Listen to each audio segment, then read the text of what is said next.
This episode of ETC is brought to you by Moonbeam City on Comedy Central. Hey there, guys! Welcome back to News Dump! Steve Rannazzisi, you stupid fuck. Yeah, what's up? Why did you do this? Come on! All right, so in case you somehow didn't hear about this because you were too worried about Ahmed and his clock, Steve Rannazzisi, stand-up comedian and star of the very popular FX sitcom The League, has for years been telling the story about how he narrowly escaped death on 9/11. This is back, of course, when he was working for Merrill Lynch in the South Tower of the World Trade Center. How harrowing. Said his brush with death was what inspired him to finally leave the business world and pursue a comedy career here in Los Angeles. It's a great origin story, and one that he's been telling over and over and over for 14 years, including a very detailed, emotional description of what happened on Marc Maron's WTF podcast back in 2009. There's just one problem. Steve Rannazzisi was a fucking liar! He lied. Yeah, this week, after some pretty basic fact-checking, the New York Times confronted Rannazzisi with evidence that showed that his 9/11 story was total bullshit, and Rannazzisi finally came clean about making up the whole thing. He not only wasn't in the South Tower during the attacks, but was actually in Midtown. He never even worked for Merrill Lynch. In fact, Merrill Lynch didn't even have offices in either of the Twin Towers. So why it took so long for anyone to realize this is kind of bewildering, but Yeah, I like how he pulled like a random business name out of a hat though that he assumed Merrill was Lynch. They must have offices at the Twin They gotta Towers. have it there. Now, on top of all of this, it turns out Rannazzisi also lied about where he went to college, claiming for years he went to Purchase College at the State University of New York and studied performing arts and film, when in fact he went to SUNY Oneonta, I hope I'm pronouncing that correctly, and studied communications. Where do the lies end? That one's not so bad when compared to the 9/11 Well, one, that's though. like a really prestigious performing arts school that looks really good on like. Well, that's why headshot he lied resumes. about 9/11 to take it away from the other one. He was like, well, no one's gonna care about that one once they hear about this lie. What else is he lying about? Is know. he even Italian? Who knows? Anyway, Rannazzisi issued an apology for his bullshit 9/11 story on Twitter and Facebook, writing, "As a young man, I made a mistake that I deeply regret and for which apologies may still not be enough. After I moved with my wife to Los Angeles from New York City in 2001, shortly after 9/11, I told people that I was in one of the World Trade Center towers on 9/11. It wasn't true. I was in Manhattan, but working in a building in Midtown, and I was not at the Trade Center on that day.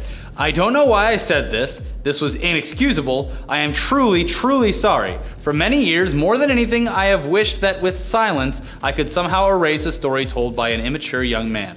It only made me more ashamed.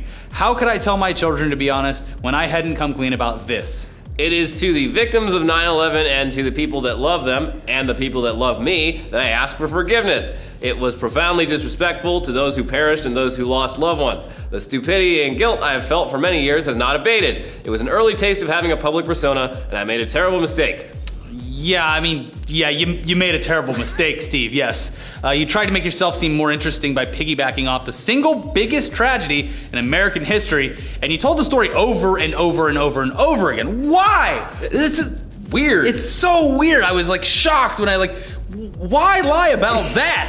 It's the worst thing you could lie about. It's terrible. Yeah. And when you listen to him telling the story on he's so sold on his life. Yeah, the Pauly Shore interview that he saw? there's why lie to Pauly Shore? It's so pointless. Yeah. Anyways, of course, this scandal is the kind of thing that could ruin Rannazzisi's career, and he's already lost his very lucrative, juicy deal with Buffalo Wild Wings Delicious deal. as their spokesman, with the company pulling all ads featuring him from TV. Now, as for the league, this isn't expected to affect anything since they've already shot nearly all of the episodes from the show's final season, and giving Rannazzisi the axe would be kind of pointless at this stage. The most awkward thing about this, though, is that Rannazzisi has a Comedy Central stand-up special scheduled to air tonight, and they'd been advertising previously for it really heavily in the weeks leading up to the big 9/11 reveal.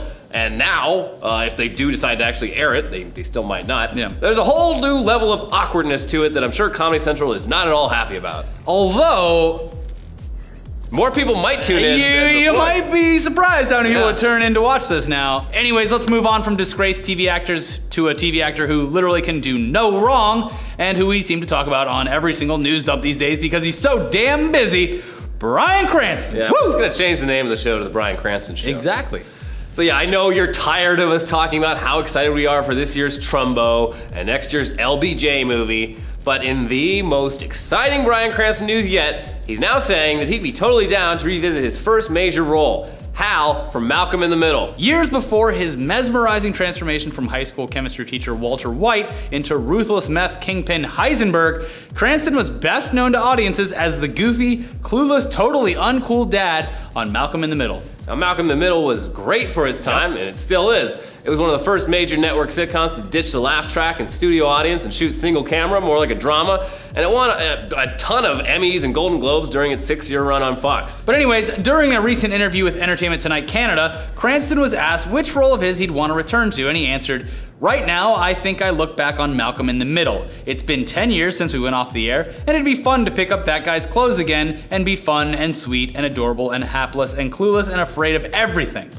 And I mean, if this wasn't 2015, we wouldn't really put much more thought into it. But nowadays, everything's getting reboots and reunions. There's the X-Files, they're getting a miniseries next year. Which we always talk about on this show too. After a decade and a half of being off the air. Twin Peaks is coming back sometime in the next year or so after being gone for like 20 years. Yep. Full House is coming back for absolutely no reason. Nickelodeon's talking about bringing back a bunch of their classic 90s cartoons for a new generation. Some sort of Malcolm in the Middle reunion, therefore, isn't entirely out of the question, and even Malcolm himself, Frankie Muniz, seems to actually want to do it, posting on his Twitter recently, "How fun would Malcolm in the midlife crisis be? I wonder what Malcolm and his family would be up to now." Which is weird, because he hasn't acted in anything. He's basically retired. Super rich, just drives a bunch of cars around. So maybe he wants to get back in the game.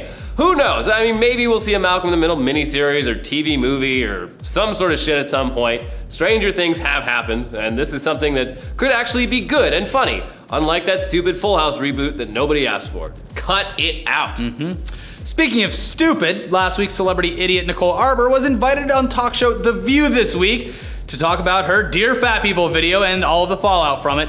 And while we're definitely not The View's target demographic at all, we gotta give props to Whoopi Goldberg and Joey Behar because they did not let Nicole Arbour joke her way out of the conversation. Her pre-written jokes were no good in their arena. Yeah, she very clearly showed up with a set of just like talking points that she'd rehearsed beforehand. But unfortunately for her, the hosts of The View aren't 13-year-old girls who get distracted by crude non sequiturs, aka Nicole Arbour jokes. Yep. And they actually interview people for a living. This is their job. And some of them are actually real, actual comedians that have been doing stand-up comedy for years. Successfully, I might add. Not just a flash-in-the-pan viral bullshit. Yeah. So basically, Nicole's whole "I'm a comedian, I roast everybody" excuse was quickly torn apart by Whoopi and Joy, who straight up told Arbour they don't see how what she does is comedy or satire or funny, and every time they pushed Arbour to actually answer questions they had, she deflected them with, quote, jokes, which weren't funny because she's not funny, and most of the, like, she was trying to do this, like, she's trying to just steer the conversation into, like, into something that she had, like, mentally, I feel like she had this plan in her head and she was gonna execute it perfectly, and she couldn't. Like, she kept doing this thing where she was trying to do self-deprecating jokes, but they just fell completely flat. She's like, I do blonde jokes about myself. Like, oh yeah, that's blonde jokes are just so cruel and mean. Yeah, I don't know. Anyway, the whole thing is definitely worth a watch if you haven't experienced a good solid cringe in a while, or just want another reason to not like Nicole Arbour, because at this point, she's basically the face of why traditional media doesn't take online media seriously. So thanks, Nicole. Yeah, pal. You're doing us all a big favor. Also, the fact that Cameron Dallas won Entertainer of the Year on the Streamies. The Streamies aren't real. Fuck you, Streamies. Yeah, anyways, at least we all know the internet isn't entirely full of idiots, which brings us to our video of the week. How to make a $1,500 sandwich in only 6 months, which is exactly what it sounds like. Yeah, this is great. Yeah. So in the video, a dude goes through the process of making a sandwich entirely from scratch, meaning that he had to grow a bunch of vegetables in a garden that he had to create. He made salt from seawater. He got honey from bees. He murdered a chicken in a very bizarre way that I didn't realize they used to kill chickens.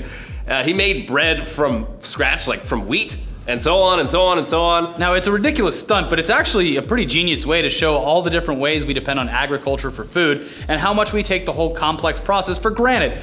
The whole thing is told over the course of 11 videos covering different parts of the process, and it's probably the most fascinating look at sandwiches that you can find on the internet. I do love, did you see the reactions video of people trying it? Yeah, they're like, there's people that are grossed out by it, and then like he was just kind of like, meh.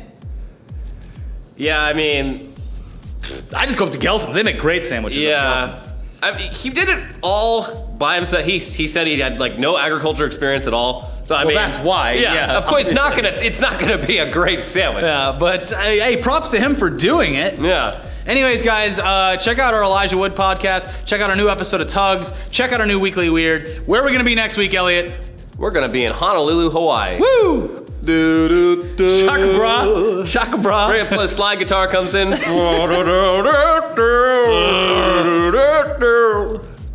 So we're gonna see yeah. a bunch of stuff there. We're gonna go to a luau and We're gonna go to Pearl Harbor. and we're gonna see all the places where they shot Jurassic World and Jurassic Park, and it's gonna be a great time, I'm sure.